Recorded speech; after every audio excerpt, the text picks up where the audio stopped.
श्री कृष्ण गोविंद हरे मुरारी, हे नाथ नारायण वासुदेवा।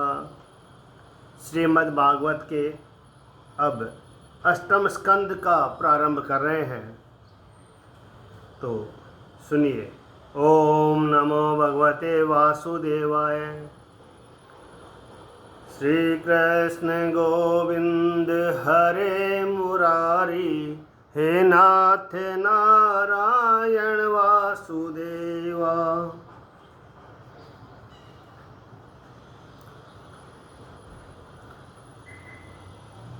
महाराज परीक्षित योगीवर श्री सुखदेव जी से पूछने लगे कि हे भगवान, स्वयंभू मनु के वंश का वृत्तांत तो हमने विस्तार सहित सुना।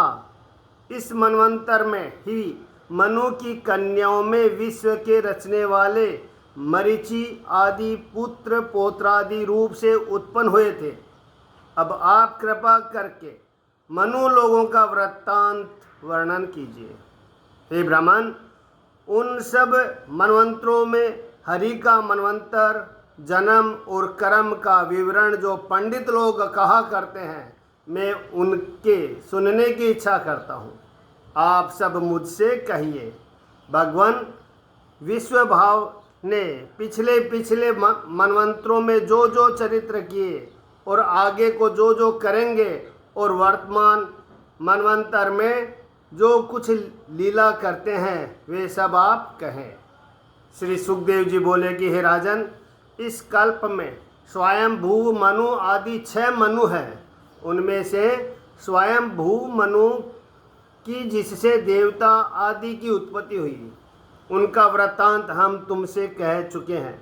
भगवान विष्णु ने धर्मज्ञानोपदेश के लिए स्वयंभू मनु की आकुति और देवहूति नामक 2 बेटियों में कपिल और यज्ञ रूप जन्म ग्रहण करके उनके पुत्रत्व को प्राप्त हुए। हे कुरुश्रेष्ठ, भगवान कपिल जी का कार्य प्रथम वर्णन कर आए हैं और यज्ञ भगवान ने जो कुछ किया वह पीछे कहेंगे। शत्रुपा के पति प्रभु मनु कर्म योग से विरक्त हो राज्य भोग को छोड़ तप करने के लिए अपनी स्त्री को साथ ले वन में चले गए। उन्होंने सुनंदा नदी के किनारे एक पांव से खड़े होकर 100 वर्ष तक निरंतर अति कठोर तप करके विस्मित के सम्मान हो यह वक्ष्यमाण वचन कहे थे। मनु जी ने कहा था कि स्वतः चित स्वरूप और इसी करके प्रयुक्त जो चिंदात्मा है, उससे विश्व चैतन्य होता है, परंतु यह विश्व उसको सचेत न करने का समर्थ नहीं है। और इस पुरुष जीव के शयन करने पर जो जागृत अर्थात साक्ष्य स्वरूप वर्तमान रहते हैं, क्या आश्चर्य है कि यह जन उसको नहीं जानता, परंतु वे उसको जानते हैं। लोक में जो कुछ प्राणियों के सहित दिखाई देता है, वह सब ही ईश्वर की सत्ता और चैतन्य शक्ति से व्याप्त है। इसीलिए ईश्वर ने जो कुछ दान किया, उससे ही सब भोगों को भोगो और अपने लिए पराये दान की वांछा न करो। अथवा और किसी के पास धन है ही क्या जो उसकी वांछा करेगा, इच्छा करोगे। इसके अतिरिक्त वह परमात्मा सबको देखता है, परंतु लोग अथवा किसी ने भी नेत्र उसको नहीं देख सकते, क्योंकि वह नेत्रादिकों का विषय नहीं है। परंतु जैसा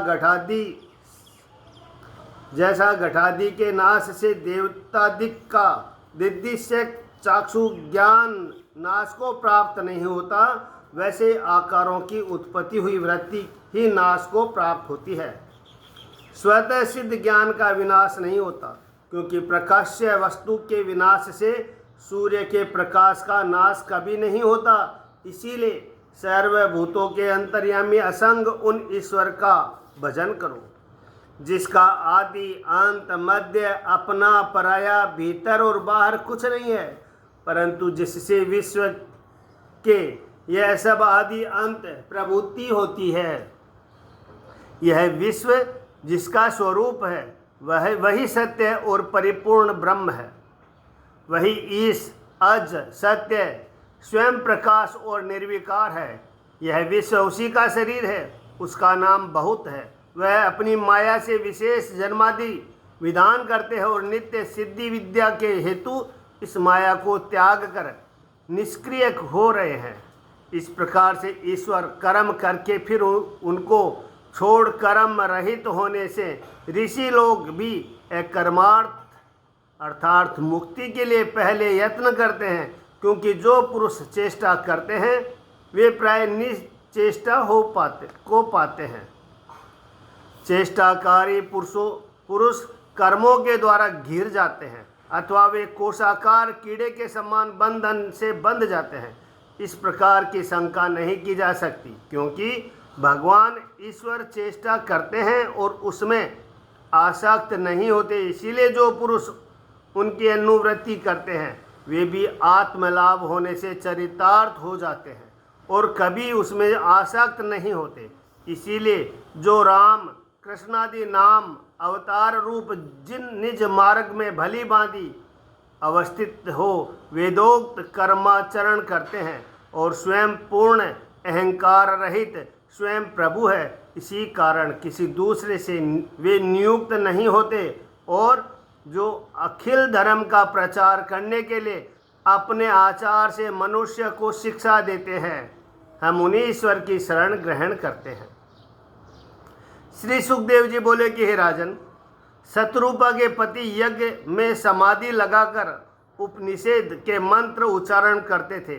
असुर और राक्षसगण उनको देखकर अवश्य के सम्मान समझ भूख लगने से उनको खाने को दौड़े। वह यज्ञ स्वयं सर्वगत हरि उन असुर और राक्षसों को ऐसा कर्म जानते ही अपने पुत्र याम नामक देवताओं के साथ उस दैत्य को मारकर आप स्वयं इंद्र होकर स्वर्ग का पालन करने लगे। हे राजन, अग्नि का पुत्र स्वारोचिस दूसरा मनु है। उसके घूमते सुषेण और रोचिसमान आदि पुत्र हुए। इस मनवंत्र में रोचन नामक इंद्र और तुषितादिक देवता हुए और ऊर्जस्तंभादि ब्रह्मवादी सप्त ऋषि हुए। इस मनवंतर में वेद शिरा ऋषि के तुषिता नाम जो पत्नी थी उसके गर्भ में इस ऋषि के विभु नाम से विख्यात भगवान उत्पन्न हुए। इन विभु का चरित्र कहते हैं, तुम सुनो।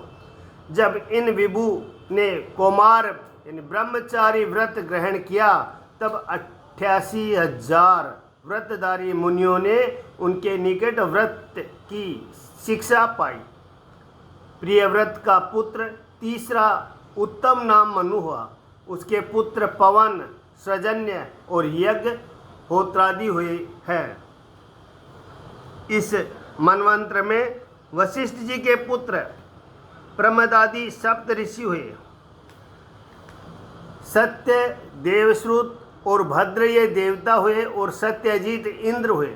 और इसी मनवंत्र में धर्म की सुनरवता नामक भार्या से भगवान पुरुषोत्तम सत्यव्रत गणों के साथ उत्पन्न हो सत्यसेन के नाम से विख्यात हुए। उन्हीं सत्यसेन ने इंद्र के मित्र होकर झूठ बोलने वाले दुखशील, असत, यक्ष, राक्षस और भूत द्रोही प्राणियों को मार डाला। तीसरे मनु उत्तम के भ्राता तामस नामक चौथे मनु है। उनके पृथु, ख्याति, नरकेतु आदि 10 पुत्र हुए। इस मनवंतर में सत्यक, हरि और वीर नामक देवगण व त्रिशिक नाम इंद्र और ज्योतिर्धार्मादि सप्त ऋषि हुए। हे राजन, तामस मनवंत्र के में ऊपर कहे हुए सत्यकादि के अतिरिक्त अति पराक्रमी वेघ्रतिगण भी देवता हुए थे, जो कि विघ्रति के पुत्र थे। हे महाराज, जब काल के वश होकर वेद नष्ट हो रहे थे तब उन्हीं सब देवताओं ने अपने अपने तेज से उन सब का धारण किया था। जिन्होंने ग्राहक के मुख से गजेंद्र को छुड़ाया था, और उन भगवान विष्णु ने भी हरि मेघा का ही हरिणी नामक स्त्री के उदर से इसी मनवंत्र में जन्म लिया, और वह हरि नाम से विख्यात हुए थे। राजा परीक्षित बोले कि हे व्यास नंदन, ग्राह द्वारा पकड़े हुए गजेंद्र को भगवान हरि ने किस प्रकार से छुड़ाया था, उस कथा को मैं आपके मुख से विस्तार सहित सुनना चाहता हूँ। हे ब्राह्मण, जिसमें उत्तम श्लोक भगवान हरि गाया जाते हैं, वह कथा अतिशय पवित्र, धन्य, शुभदायक और मंगलकारी है। श्री सूत जी बोले कि हे ब्राह्मण, जब इस प्रकार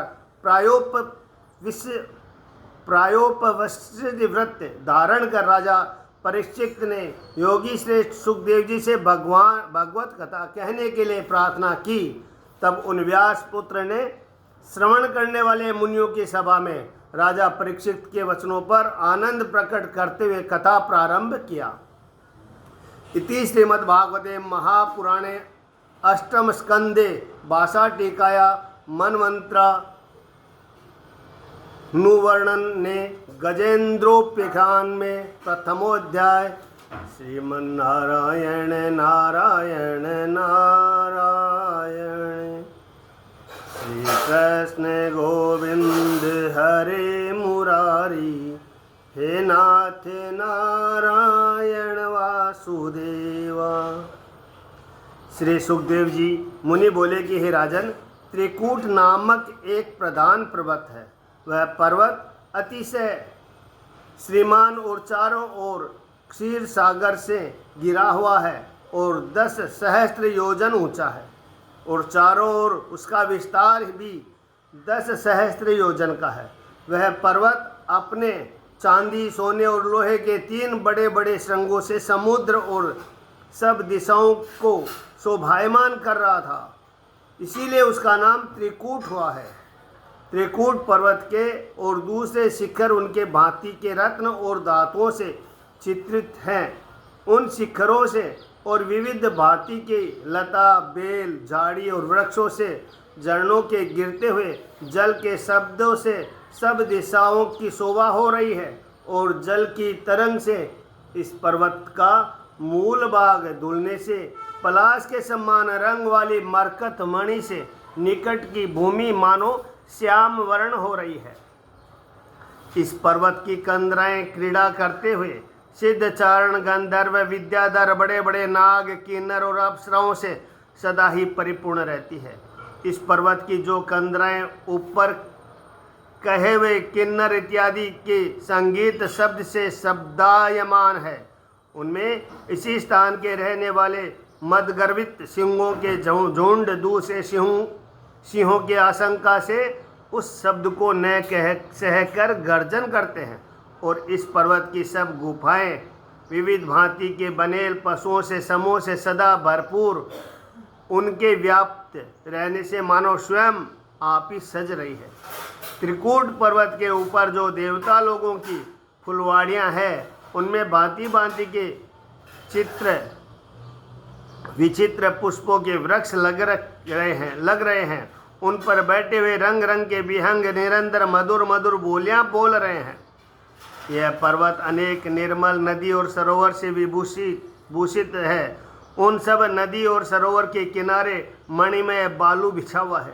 देवताओं की स्त्रियां जब उस नदी और सरोवर में स्नान करती है, तब वहाँ अति सुगंध फैल जाती है, जिससे वहाँ के जल में और पवन में सुगंध हो जाती है। हे राजन, उस पर्वत की गुफा में महात्मा वरुण जी का एक उपवन है, उसका नाम ऋतुमत है, और वहाँ देवता लोगों की स्त्रियां क्रीड़ा करती है, और वहाँ के वृक्षों में सब दिन फल फूल लगे रहते हैं कि जिससे वह उससे वह बाग सदा सब प्रकार से शोभायमान रहता है। हे महाराज, इस त्रिकूट पर्वत के ऊपर कितने वृक्ष हैं, उन सब का वर्णन मैं नहीं कर सकता, परंतु कुछ संक्षेप से कहता हूँ। मंदार, पारिजातक, पाटल, अशोक, चंपा, आम, फिरोजी, कटहर, आम्र, आम्रतक, सुपारी, नारियल, खजूर, दाड़िम, महुआ, साल, ताल, तमाल, पीतसाल, अर्जुन, रीठा, गूलर, पिलखन, बड़, ढाक, चंदन, नीम, कचनार, पिचुमंद, गोविंदार, स्वरूपा, देवदारू, दाख, किशमिश, ईख, केला, जामुन, बेरी, बेहड़ा, अड़, आंवला, कपित्थ, बेल, जंभीरी और बिलावे आदि असंख्यक वृक्षों से यह पर्वत शोभायमान है। इस त्रिकूट पर्वत पर एक बड़ा भारी सरोवर है। उसमें स्वर्ण के कमल सदा प्रकाशमान रहते हैं और अगणित बबूले, कहार, कमल और सतपत्र की शोभा से वह अति उद्दीप्त है। और यह सरोवर मत वाले बोरों के शब्दों से शब्दायमान है और मधुर बोली बोलने वाले विशेष करके हंस, कारंडव, चक्रवाक और सारसों से व्याप्त है। वह जलमुर्गावी, पपीहे, दोदूर इनके समूह भी वहाँ गूंज रहे हैं और मच्छ व कछुए इस प्रकार से तैरते हैं जिनमें कमल के फूल हिल जाते हैं और उनके पराग से सरोवर का जल विभूषित हो जाता है। उसके चारों ओर कदम्ब, बेंत, नरसल, लोटन, कदम्ब, धूली कदम्ब, दाडिम, बेल, कुंद, कुर्बक, अशोक, सिरस, कुटज, गोंदी, अर्जक, स्वर्ण जूही, नाग केसर, पुन्नाग, जाही, जूही, चमेली, कमल, माधवी, मालती, गंधराज, मदनबाण, चांदनी, कनेर, सेवती, गुलाब, मोतियाँ, गेंदा, हर श्रृंगार, एचक, पेचक, मोलसिरी, जालक ऐसे अनेक लताओं के रहने से वह सरोवर चारों ओर से घिरा हुआ है। इनके अतिरिक्त और जो पेड़ किनारे पर हैं उन सब पर सदा फल फूलों के रहने से वहाँ मानो सब ऋतुएं नित्य वर्तमान रहती है। इस कारण इन वृक्षों के लगे रहने से वह सरोवर अत्यंत ही शोभायमान है। वहाँ पर एक दिन पर्वत के वन में रहने वाला हाथियों के युद्ध का पालन करने वाला बड़े बल वाला हाथी हथनियों के सहित विचरण करता हुआ प्यास से पीड़ित अपने यूथ को साथ ले जल पीने को सरोवर के निकट आया। कांटों के सहित कीचक, ठोस बांस और बेतों से युक्त बड़ी बड़ी लताओं के समूह है और बड़े बड़े वृक्षों को तोड़ता हुआ चला आता है। उसका ऐसा प्रताप था कि उसकी गंध पाते ही सिंह, गजेंद्र, व्याघ्र और गेंडे, कृष्ण, सांप, सलभ, कूल और चमरगाय भय के कारण भागने लगे। परंतु भेड़िया, असुर, भैंसे, रीछ, मेह, लंगूर, कुत्ता, बंदर, हरिण, खरगोश आदि जो शूद्र जीव है ये उसकी दृष्टि बचाकर उसके अनुग्रह से निर्भय होकर विचरण करते हैं। यह गजेंद्र ग्रीष्म से संतापित हो प्यास का मारा अपने यूथ को साथ लिए अति वेग से इस सरोवर के निकट आया। उसके साथ ही बहुत हथनियाँ थी और मद चुआते हुए बहुत से बच्चे भी दौड़कर पीछे से आ रहे थे। वह गजेंद्र ऐसे बड़े भारी दल को साथ लेकर निकला कि उसके भार से त्रिकूट पर्वत सर्वत्र कंपायमान हो गया। उसके गंडस्थल से जो मद चू रहा था उसमें मद का जल पीने वाले भोरे उसकी सेवा कर रहे थे। इस सरोवर की वायु जो कमल के पराग से सुवासित होकर आती थी उसकी सुगंध को पाकर उस गजेंद्र के दोनों नेत्र मद के मारे विहील हो रहे थे। योथपति सरोवर पर जाकर स्नान करके अपने ऊपर जल छिड़क छिड़क कर थकावट को मिटाकर फिर कांचन, कमल और उत्पल रेणु से सुगंधित निर्मल और मीठा जल सूंड में भरकर पीने लगा। इसके उपरांत सूंड में भरे शीतल जल से वह दयावान ग्रही पुरुषों के समान अपनी हथनियों और बच्चों को स्नान कराने लगा और जल भी पिलाया। वह गजेंद्र अतिशय दुर्मर्द और परमेश्वर की माया से मोहित था। इस कारण इस कार्य के करने से दूसरे किसी को जो बड़ा भारी कष्ट होता था उसको वह नहीं जान सका। परंतु हे राजन, इसी सरोवर में एक बलवान ग्राह नाका रहता था। थोड़ी देर में के पीछे उसने देव प्रेरित के समान आकर विजातीय क्रोध से इस गजेंद्र यानी हाथी के पैर को झपट कर पकड़ लिया। यह योद्धपति भी अति बलवान था। जब यह इस प्रकार की विपत्ति में पड़ा, बात अपने छुटकारे के लिए यथासाध्य विक्रम प्रकट करने लगा। ग्राह में भी थोड़ा बल नहीं था। वह भी उत्तेजित हो महावेग से गजेंद्र के चरण को पकड़कर खींचने लगा। यह देखकर हथनियाँ हिनमन हो केवल हाहाकार करने लगी, और जो हाथी थे वे इस गजेंद्र को पकड़ रहे थे, परंतु उस ग्राह के बल से उसको छुड़ाने के लिए समर्थ न हुए। हे राजन, इस प्रकार गजेंद्र और ग्राह दोनों का महाघोर युद्ध हुआ।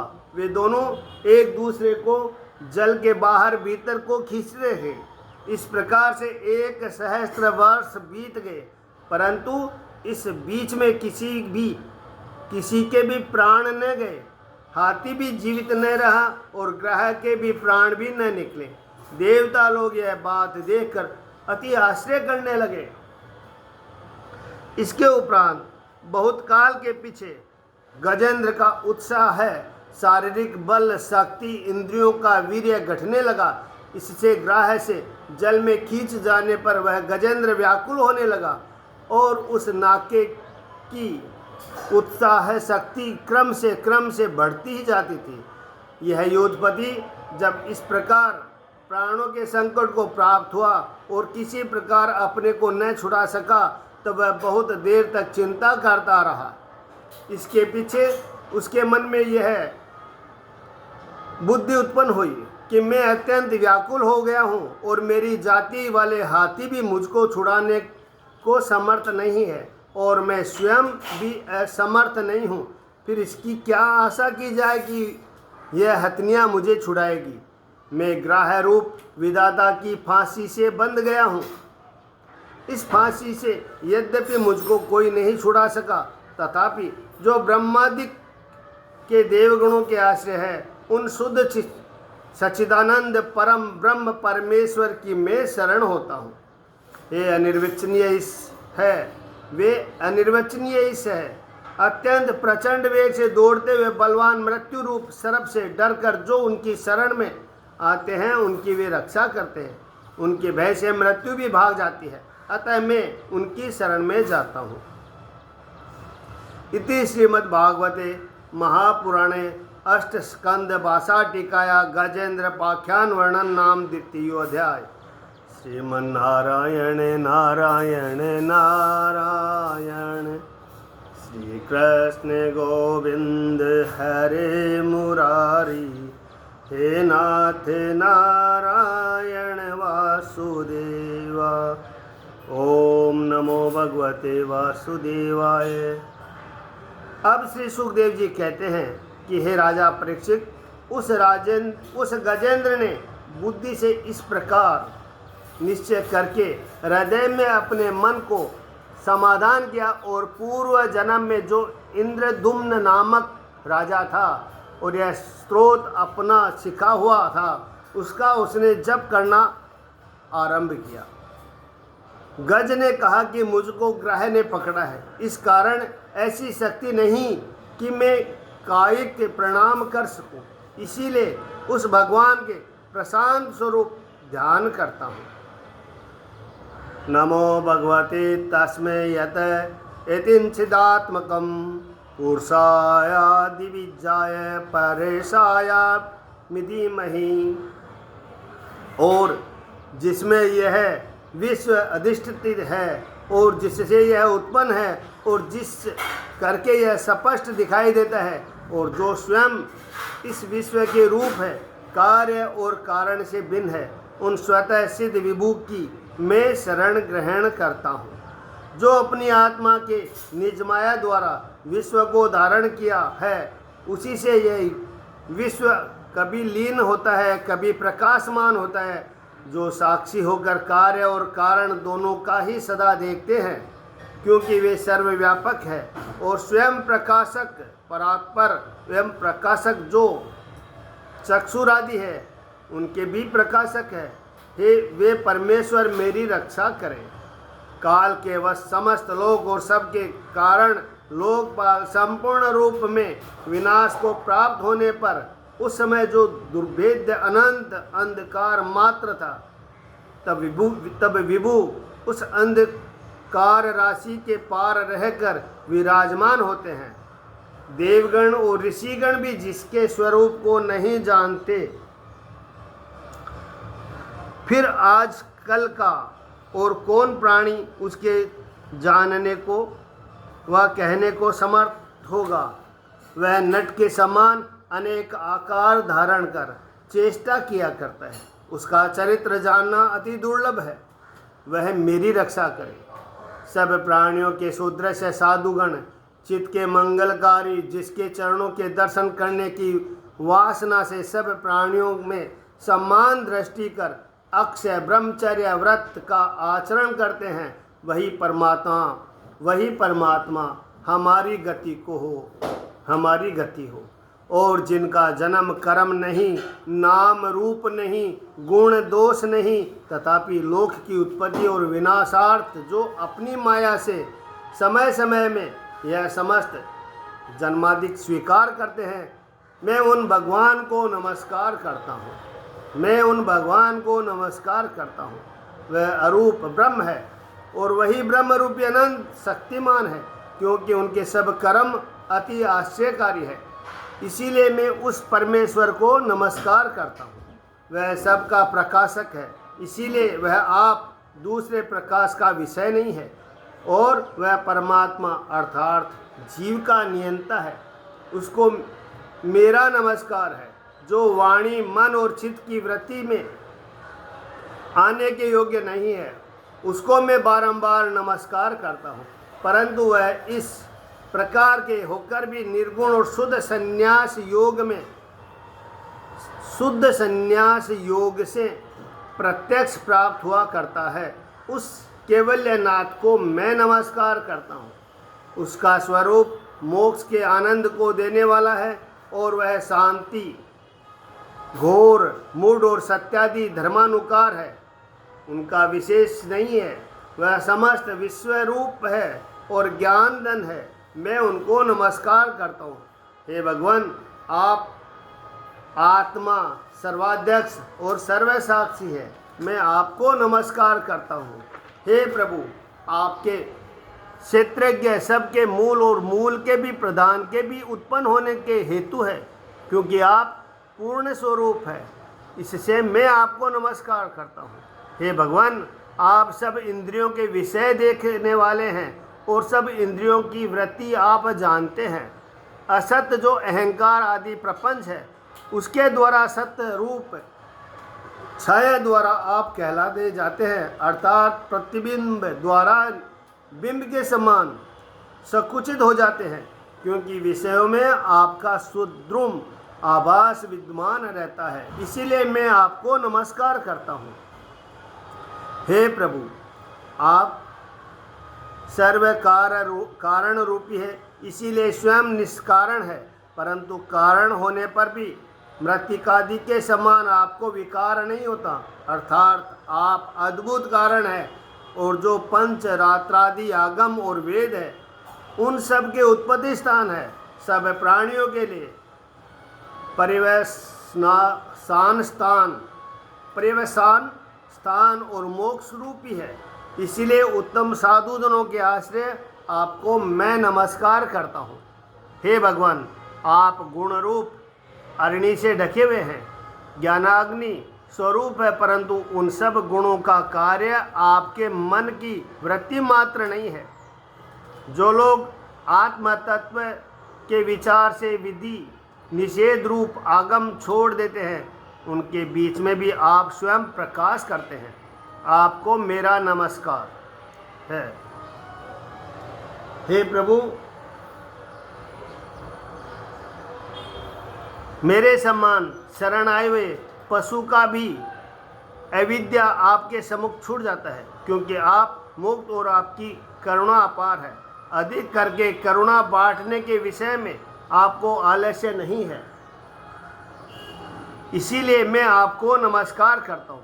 हे प्रभु, समस्त देहधारियों के अंत में प्रस्थित जो ज्ञान है, आप अंतर्यामी रूप से उसके स्वरूप है और सब प्राणियों के प्रतीत कराने को समर्थ है, और शरीरधारियों के अंतःकरण में जो स्थित हो रहे हैं इससे परिच्छिन्न नहीं है। आपको मैं नमस्कार करता हूँ। हे प्रभु, आप अंतर्यामी हैं, तथापि देह, पुत्र, ग्रह, वित्त, सेवक इत्यादि में आसक्त पुरुष आपको नहीं पा सकते, क्योंकि आप गुण संग वर्जित है। इसीलिए देहादि में अनासक्त मनुष्य लोग ही आपका ध्यान कर सकते हैं। आप ज्ञानात्मा ईश्वर है। मैं आपको नमस्कार करता हूँ। अहो, धर्म, अर्थ, काम व मुक्ति के कामी पुरुष जिनका भजन करके अपने अपने अभिलाषा के धर्माधिकों का नहीं प्राप्त होते, परंतु उनके अतिरिक्त अकामना किए हुए प्राणियों को आशीष और अव्यव्य देह भी जो स्वयं प्रदान किया करते हैं, वे भगवान जो महादयावान है केवल मुझको इस ग्रह से छुड़ाए, और मैं कुछ कामना नहीं करता हूँ। मैं भक्ति के सुख को नहीं जानता, इसीलिए मैंने केवल इतनी ही प्रार्थना की। और जो लोग उनके एकांत भक्त हैं, मुक्त पुरुषों की सेवा करके कामना रहित हो गए हैं, इसीलिए केवल उनका सुमंगल चरित्र गान करके आनंद के समुद्र में मग्न रहते हैं। वे किसी अर्थ की वांछा नहीं करते। वह परेश अक्षर अव्यक्त परब्रह्म आध्यात्मिक योग से गम्य सूक्ष्म पदार्थ के समान इंद्रियों की दृष्टि में न आने वाले, जो बाहरी दृष्टि में सबसे अति दूर अनंत आधा और परिपूर्ण स्वरूप है, मैं उनकी स्तुति करता हूँ।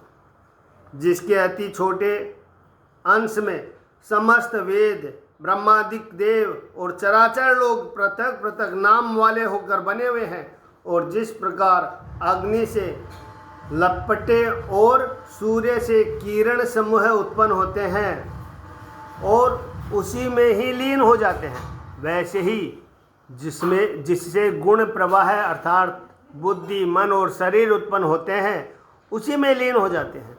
वह देव नहीं, दानव नहीं, मनुष्य नहीं, पशु नहीं, पक्षी नहीं, स्त्री नहीं, पुरुष नहीं, नपुंसक नहीं और लिंग त्रय शून्य प्राणी मात्र भी नहीं है, और गुण नहीं, कर्म नहीं, सत नहीं, असत नहीं, सब पदार्थों के निषेध के अवधित्व रूप में जो शेष रहता है, परंतु वह माया से अशेष आत्मा है। वह भगवान मेरे छुड़ाने के लिए शीघ्र प्रकट हो। मैं इस ग्रह से शरीर को छुड़ाने और उसके बचाने की इच्छा नहीं करता, क्योंकि भीतर बाहर में व्याप्त इस गजमन्य से मुझे कुछ प्रयोजन नहीं है। आत्मा के प्रकाशक का ढकना जो अज्ञान है, मैं उस अज्ञान से मोक्ष की इच्छा करता हूँ, क्योंकि काल से मोक्ष का नाश कभी नहीं हो सकता, अथवा देह के नाश से देह का बंधन अवश्य ही नाश होगा। फिर मोक्ष की प्रार्थना का क्या प्रयोजन है? आत्म प्रकाशक का ढकना जो काल से भी नष्ट नहीं होता, जो सबके अज्ञान को नष्ट करने वाला है, उससे ही मेरा छुटकारा हो। जिसके निकट यह प्रार्थना करता हूँ, उसको मैं नहीं जानता। वह संसार को रचने वाला विश्वरूप और विश्व से पृथक है। विश्व उसका उपकरण है। वह विश्व की आत्मा है और ब्रह्मा परम पद स्वरूप है। मैं केवल उस योगेश्वर भगवान को नमस्कार करता हूँ। भगवत धर्म रूप योग से जिनके समस्त कर्म भस्म हो गए हैं, ऐसे योगी मनुष्य योग से शुद्ध हुए हृदय में जिनको देखते हैं, मैं उन योगेश को प्रणाम करता हूँ। हे भगवान, आपको नमस्कार। नमस्कार नमस्कार।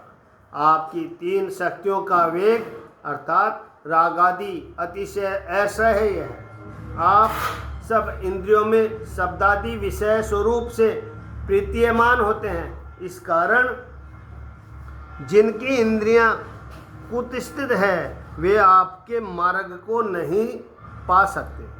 अहो, जिनकी माया के वश अहम बुद्धि से आवृत अपनी माया को यह पुरुष नहीं जानता है, उसका महात्मन अति दुरंत है। उन्हीं भगवान को मैं प्रणाम करता हूँ। श्री सुखदेव जी बोले कि हे राजन, वह गजेंद्र इस प्रकार से मूर्ति भेद न करके परम तत्व का वर्णन करता रहा। ब्रह्मादि देवगण पृथक पृथक मूर्ति के अभिमानी है। इस कारण उसके छुड़ाने को जब वहाँ न गए तब अखिल के आत्मा अकारण देवमय भगवान हरि स्वयं प्रकट हुए। जगन निवास भगवान उस गजेंद्र को इस प्रकार दुखी देखकर और स्तुति करने वाले देवता लोगों के समूह के साथ उसकी की हुई स्तुति सुनकर चक्रायुध धारण किए हुए गरुड़ पर सवार हुए। जहाँ गजेंद्र व्याकुल हो रहा था वहाँ अति शीघ्रता से चले। गजेंद्र सरोवर के भीतर महाबलवान ग्रह है यानी नाका से अतिशय आर्त हो रहा था। वह आकाश में गरुड़ के ऊपर चक्रधारी भगवान को आते हुए देखकर कमल के फूल के साथ अपने सूंड को उठाया और अति कष्ट से हे नारायण, हे नारायण, हे अखिल युग गुरु, हे भगवान, आपको मेरा नमस्कार है, यह वाक्य कहने लगा। भगवान उसका अत्यंत पीड़ित देखकर दया के कारण अपने मन ही मन कहने लगे कि गरुड़ तो धीमी चाल वाला है। इस कारण ऊपर से सहसा उतर पड़े और वहां वेग से दौड़कर गजेंद्र के निकट जाकर नाके सहित उसको सरोवर से निकाल लिया और उसके पीछे दर्शनकारी देवता लोगों के सामने चक्र से उस ग्रह का वदन विदरण कर गजेंद्र को छुड़ा दिया। इति श्रीमद्भागवते महापुराणे अष्टस्कंद भाषा टीकाया गजेंद्र मोक्षणम तृतीयोऽध्याय। श्रीमन्नारायण नारायण नारायण। श्री कृष्ण गोविंद हरे मुरारी। हे नाथ नारायण वासुदेवा। श्री सुखदेव जी बोले कि हे राजन, उस समय ब्रह्मा महेश इत्यादि देवगण ऋषिगण गंधर्वगण भगवान के इस कार्य की प्रशंसा करते हुए फूल बरसाने लगे। स्वर्ग में नगाड़े बजने लगे, गंधर्व नाचने गाने लगे। ऋषि और चारण सिद्धगण उन पुरुषोत्तम भगवान की स्तुति करने लगे। हे राजन, हुहु नामक जो गंधर्व था वह केवल देवल मुनि के श्राप से ग्राह्य हो गया था। जैसे ही भगवान ने चक्र से उसका हृदय विदीर्ण किया वैसे ही वह आयु रहित हो अति शीघ्र पाप से छूटकर अपना परम आश्रयमय गंधर्व रूप धारण कर लिया। यहाँ पर एक गंधर्व रूप धारण कर लिया इसके लिए है कि एक समय यह गंधर्व अपनी स्त्रियों को साथ लिए वे सरोवर में क्रीड़ा करता था। उसी समय उस सरोवर में देवल ऋषि स्नान करने लगे। तब गंधर्व ने जल में गोता लगाकर उन मुनि का चरण पकड़ लिया और खींचा। मुनि ने क्रोध कर श्राप दिया कि अरे दुष्टात्मा कुमति, तूने बिना अपराध मुझको खींचा, इसलिए ग्राह्य हो जा। जब वह गंधर्व बड़ी स्तुति की तब देवल ऋषि ने प्रसन्न होकर वरदान दिया कि जब तू गजराज का चरण पकड़ेगा और उसके छुड़ाने को विष्णु भगवान स्वयं आएंगे तो सुदर्शन चक्र से तुझे मारेंगे, तब तेरा उद्धार हो जाएगा। श्रीमन्नारायण नारायण नारायण। और उत्तम श्लोक अव्यय अधीश्वर भगवान को मस्तक झुकाकर प्रणाम करके उनके गुणगान करने लगा। हे राजन, भगवान विष्णु परम यश के आश्रय है, इसीलिए उनका गुण कीर्तन करने के योग्य है। वह उनकी कथाएं भी श्रेष्ठ और कहने के योग्य है।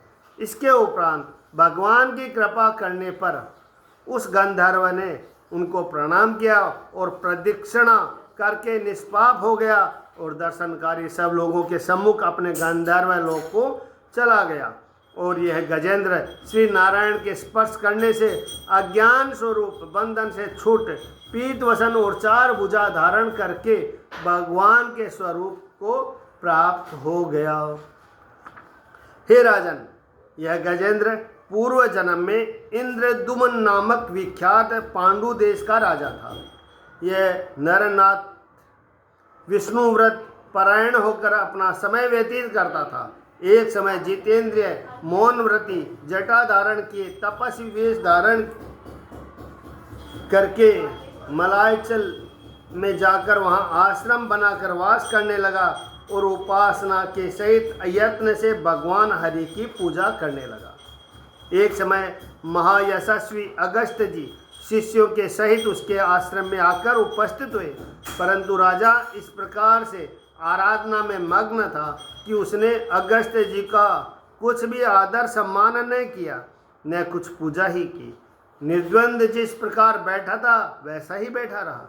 यह देखकर अगस्त्य जी ने इस राज ऋषि के ऊपर महाकोप किया और उसी समय यह श्राप दिया कि यह दुरात्मा अतिशय असाधु है, इसकी बुद्धि सुशील नहीं, यह ब्राह्मण का अपमान करता है। अतः इसी समय कामिस्त्र गति को प्राप्त हो। जैसे हाथी बैठा रहता है, यह दुष्ट भी वैसे ही बैठा रहा, इस कारण यह हाथी का जन्म ग्रहण करे। श्री सुखदेव जी बोले कि हे राजन, महर्षि अगस्त्य जी इस प्रकार श्राप देकर अपने शिष्यों के साथ चले गए और राजा इंद्रदुम इस घटना को होनहार जान हाथी की योनि को प्राप्त हुआ, जो आत्मविस्मृति का कारण है। परंतु उसने बहुत काल तक भगवान हरि की पूजा की थी, इस कारण हाथी की योनि प्राप्त होने पर भी उसकी समृद्धि बनी रही। हे राजन, भगवान पद्मनाभ ने इस प्रकार के गजयोधपति को छुड़ाकर पार्षद बनाकर अपने साथ ले लिया। मुरलीधर के इस कर्म से गंधर्व सिद्ध और देवता लोग गान करने लगे। इसके पीछे हरि भगवान अपने अद्भुत लोकों को चले गए।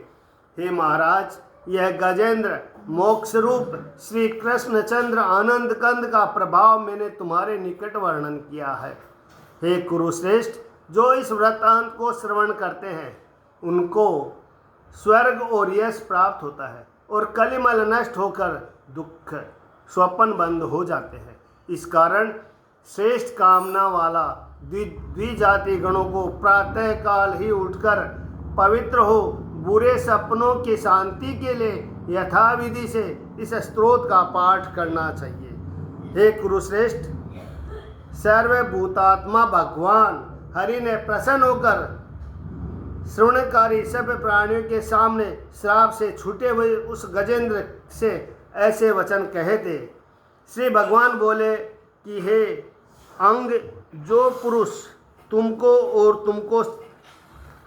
और तुमको स्मरण करेंगे और इस सरोवर गिरिकंदर वन वेद कीचक यानी खुक्कल बांस जिसमें बांसुरी कैसा शब्द हुआ करता है, रेखा झाड़ियों को और कल्प वृक्ष को, इन सब का, और जो ब्रह्मा विष्णु और शिव का स्थान है, तीनों संगों का, और हमारे प्रिय धाम क्षीर समुद्र और दीप्तिमान श्वेत द्वीप का स्मरण करेंगे, वे सब पापों से छूट जाएंगे और हमारे श्रीवत्स चिन्ह कौस्तुभमणि वनमाला कौमोदिक गदा सुदर्शन चक्र 5 जन्य शंख पक्षीराज गरुड़ शेषनाग और हमारे सूक्ष्म कला रूपिणी और हृदय में रहने वाली श्री देवी महेश देवाऋषि नारद प्रहलाद और मत्स्य कुर्मार्दी अवतार द्वारा हमारे किए हुए कर्म, सूर्य चंद्रमा अग्नि प्रणव यानी ओमकार, सत्य माया गो ब्राह्मण भक्ति लक्षणा धर्म पत्नी सोम और कश्यप की स्त्रियां जो कि हमारी बेटी है, गंगा का, सरस्वती, नंदा और कालंदी, यह पुण्यमय नदी, एरावत हाथी, ध्रुव, सप्तऋषि और पुण्य श्लोक, मानवगण, यह सब हमारी विभूतियाँ हैं। इसीलिए जो लोग रात के पिछले प्रहर उठकर नियम सहित एकाग्रचित हो इस प्रकार स्मरण करेंगे वे सब पापों से छुटकारा पाएंगे। हे अंग, जो पुरुष रात्रि के पिछले प्रहर जागकर इस वृत्तांत को पढ़ेंगे अथवा हमारा स्मरण करेंगे उनको हम मृत्यु के समय निर्मल चित कर श्रेष्ठ गति देंगे। श्री सुखदेव जी बोले कि हे परीक्षित, भगवान ऋषिकेश उस गजेंद्र को इस प्रकार से आज्ञा दे और शंख ध्वनि करते हुए अपने स्थान को जाने के लिए देवता लोगों के साथ हर्ष प्रकट करते हुए अपने वाहन सवारी गरुड़ जी पर आरूढ़ होकर यह कहते हुए चले गए। श्रीमद्भागवते महापुराणे अष्टस्कंद भाषाटिकाया गजेंद्र मोक्ष वर्णन नाम चतुर्थोध्याय। श्रीमन्नारायण नारायण नारायण, श्री कृष्ण गोविंद हरे मुरारी, हे नाथ नारायण वासुदेव। ओम नमो भगवते वासुदेवाय। जय श्री राम।